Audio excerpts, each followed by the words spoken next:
Hi guys, Rhonda Without an H here with you. Okay, here is video 3 on this, making this book cover. Oh, excuse me. Haven't been coughing and turn on the recorder and I start coughing. Okay, so what I am going to do, I found a couple of book pages from excuse me. I apologize. From another one of my encyclopedias, the little ones. So I have exactly the right size. But before I do that, I'm going to put some Tyvek down, Tyvek paper. I have already cut this to the right size. And I am going to stain it and then put the Tyvek down. And then I will put my end papers on. I may trim that down. I'm not sure yet what I want to do. But I will show you this. And then I'm going to go get a cough drop. Okay, I'm just using this same gold that I did with the outside of the cover. And I am squeezing on some of that gold. And I am just rubbing it in. Look how pretty that is. And look how nicely that is going to go with my pages. So this is turning out very well. All right.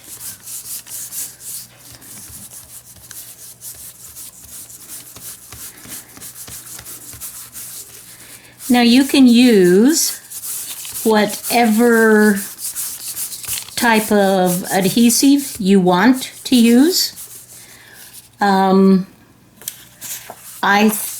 I could, wow, that's amazing. I love it. Wow, I couldn't have planned it better had I tried. Okay, so you can use two-sided scrapbooking tape. You can use a really sturdy glue stick. You can use your Fabri-Tac or any one of whatever your favorite glue is. I think I'm going to put my spine on with strong scrapbooking tape, and I'll show you what I'm using.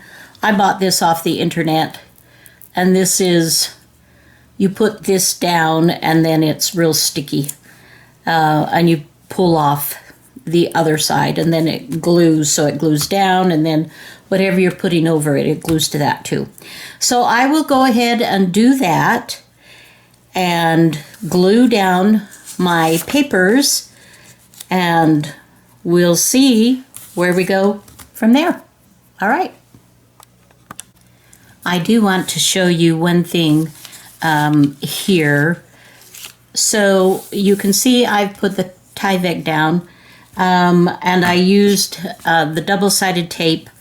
I did one wide strip, and then I did another wide strip on the book cover, and it overlapped, which is fine. And then in looking at this, if I take this the size it is and bring it in, you know, that's okay. I kind of really love this frayed edge. And then I thought, actually, why don't I do it this way and have it so that the frayed edge only comes about to here. And that way, you know, I just think that looks really nice.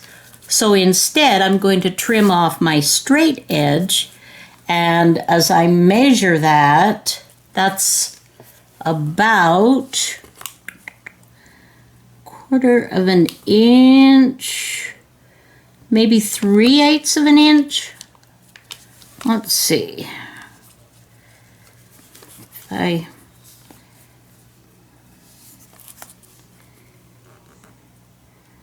Between 1/4 and 3/8 of an inch. So I'm going to trim that down, and then I will, well, let me just move that out of the way. We'll do this. We'll go, oh, that's probably pretty good. I'm actually not measuring that, as you can see. Hopefully I did well. We'll bring this back down, and we will set this. Perfect.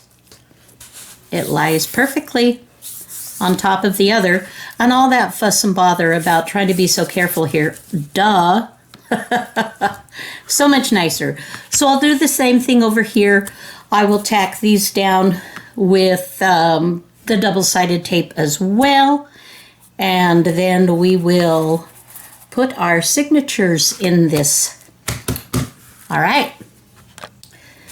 So what I have done, as you can see, this looks really nice.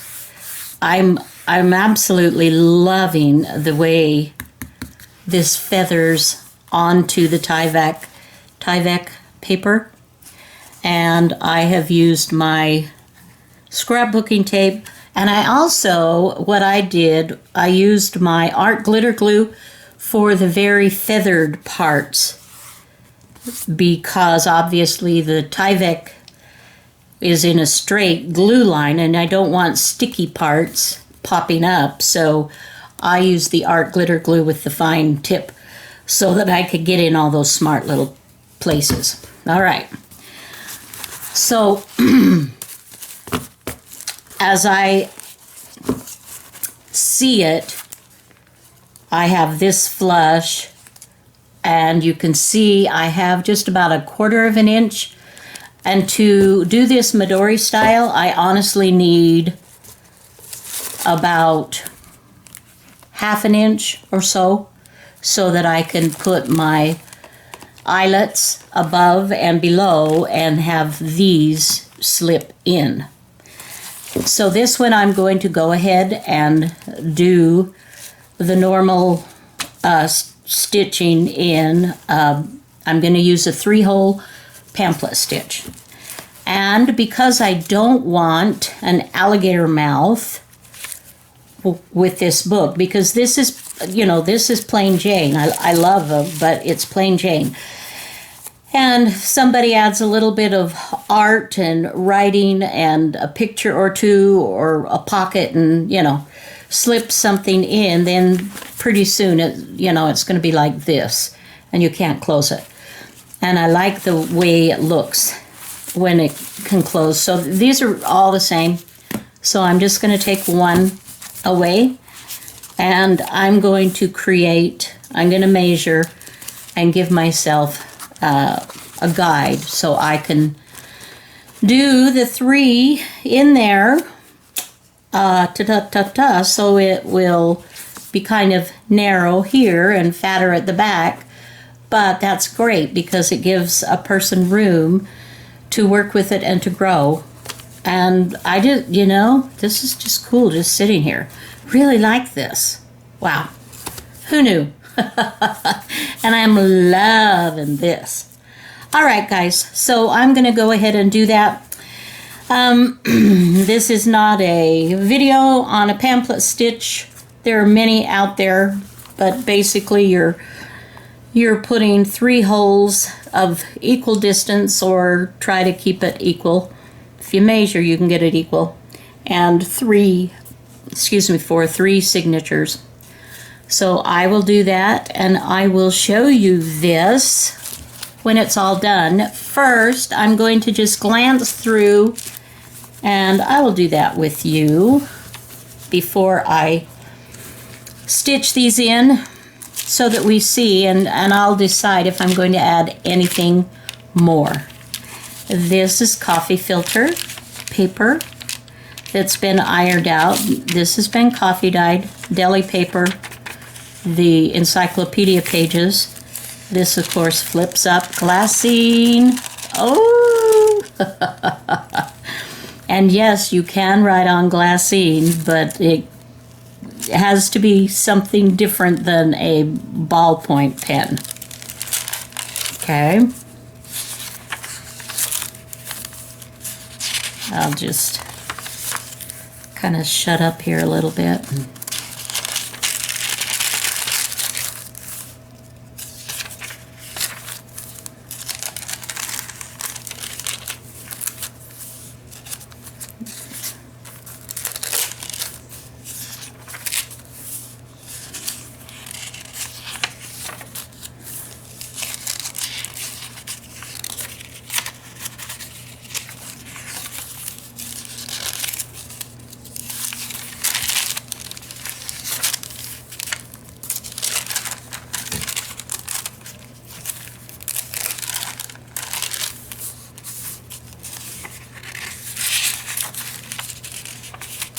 The center, and then of course it will be the same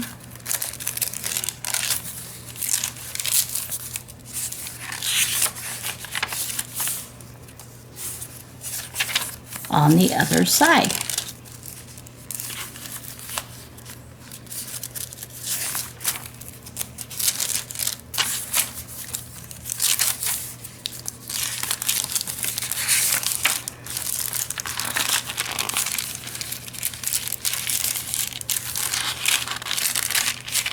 And then your back pocket and deli paper again. So I will put these in, make a decision whether I'm going to add anything or not, and then I will do one final quick flip through video. These I think I'm actually going to put in my Etsy store. I haven't put a journal in my Etsy store for a really long time. Quite frankly, a lot of times I forget I even have an Etsy store, to be honest with you. But yeah, so next segment will be the final flip through. All right.